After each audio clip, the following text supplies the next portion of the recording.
क्या आपने कभी अपने जीवन में सच्चा प्रेम महसूस किया है?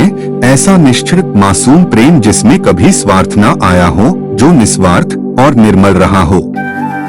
जैसे राधा को कृष्ण से था, मीरा को कृष्ण से था, ऐसे और भी अनगिनत उदाहरण हैं, जहां प्रेम में पड़ के प्रेम ही हो गए, बाकी कुछ रहा ही नहीं होने को। सच्चा प्रेम जब दो परिपक्व और समझदार व्यक्तियों के बीच प्रेम होता है तो जीवन का सबसे बड़ा विरोधाभास घटता है। एक बहुत ही सुंदर घटना घटती है, दोनों साथ साथ होते हैं लेकिन अप्रसीम रूप से अकेले।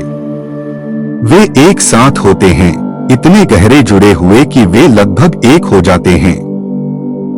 उनकी एकता से उनका निजी व्यक्तित्व ध्वस्त नहीं होता, बल्कि वास्तविक रूप से उनकी निजता बढ़ जाती है। दो समझदार व्यक्तियों के प्रेम से एक दूसरे को अधिक स्वतंत्र रहने में मदद मिलती है। इसमें कोई राजनीति नहीं होती, कोई कूटनीति नहीं होती, एक दूसरे पर हावी हो जाने का कोई प्रयास नहीं होता। जिससे तुम प्रेम करते हो उसके ऊपर तुम आधिपत्य कैसे जमा सकते हो? अपरिपक्व और गैर समझदार लोग जब प्रेम में होते हैं तो वे एक दूसरे की स्वतंत्रता को ध्वस्त कर देते हैं, गुलामी उत्पन्न करते हैं और प्रेम को कैद बना देते हैं।